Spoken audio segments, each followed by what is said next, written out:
All right, so in this video, I'm going to go ahead and show you how to set up the file browser to act something like an asset manager. It's kind of like a little workaround temporarily for 2.93.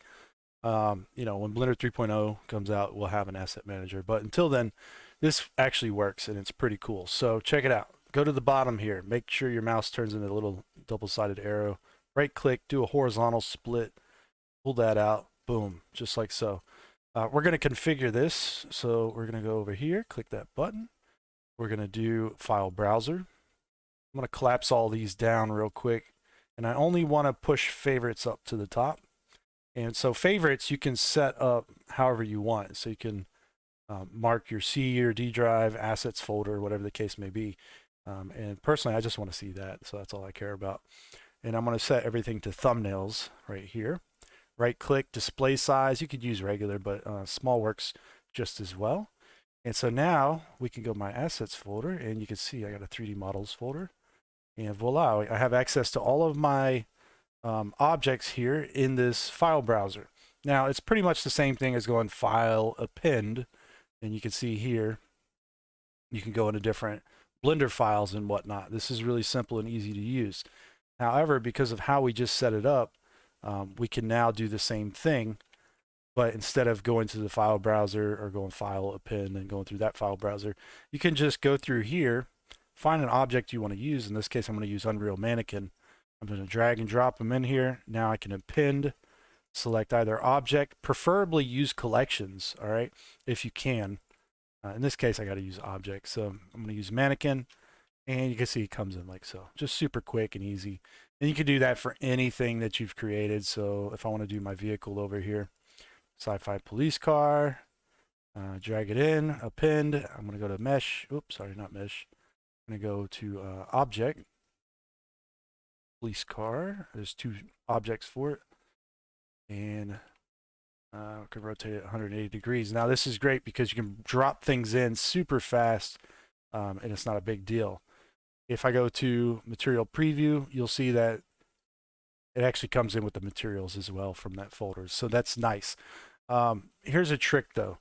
This is an active file browser. So if you were to press X, you can delete objects by accident. So be very careful when doing this because you don't want to accidentally do that. All right. There's another trick to it. If your file that you're bringing objects in from, if the scales aren't applied to your models and they're not positioned at world center and applied rotation and scale, look, you could have issues bringing them in. Okay. They might come in at the wrong scale. They might look weird, et cetera, et cetera. So you need to think about your scaling of your models, size them to what they should be, apply the scales to them, and then, you can start appending real quick and also make them clean. When you create your objects. So in this case, both of these are just different objects within a scene. It makes it a little difficult to access them. If you were to bring in something a little bit more complicated, say like I have this pod racer engine I started, right?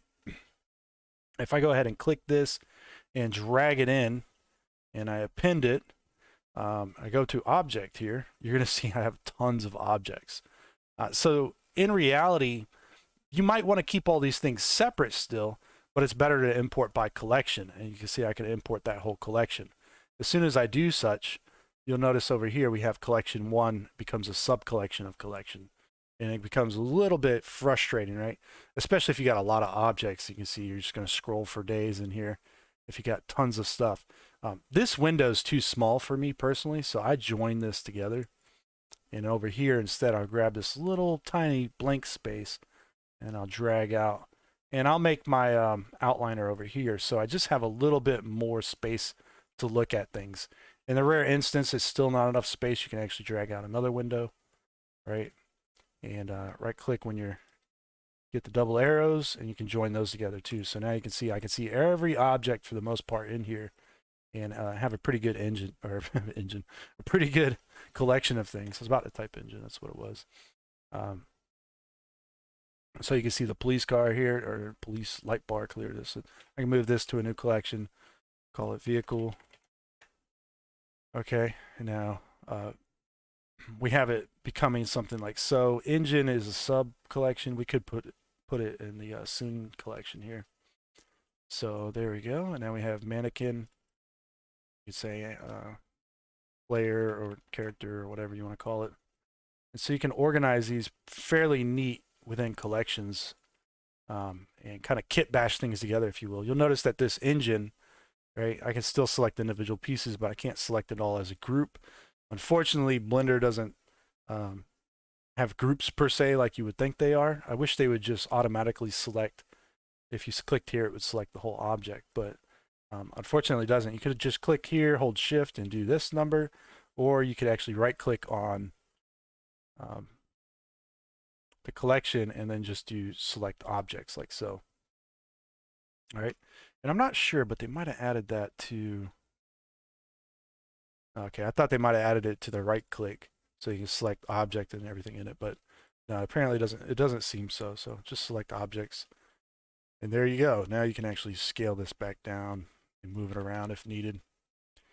You can see this one had a camera. We can just delete that. We don't need it. So prep your models accordingly so that they come in just how you want them. Make sure you apply that scale and rotation if needed. All right, so these all come in with materials. You can also import just materials if you wanted to. That's something that I'll leave up to you. But it's looking about right now. So you can do kit bashing this way. It should be a lot of fun as well, because now you can just bring things in super fast, quick and efficient. You know, if you keep everything in your Blender scene that you're going to append into this view as one object, you're going to have a lot better of a time, because you can just append, click object, select the object you want, and you don't have to worry about collections or anything like that. So, but if you have a lot of complex parts, you could just do by collection. And that's it pretty much for this video. I mean, I hope you enjoyed checking out this little trick. And it's, you know, it's just something to keep in mind, that you don't necessarily, you're not limited. You don't have an asset manager like Blender 3.0 will have, but you do have the file browser. So you have a content browser, basically.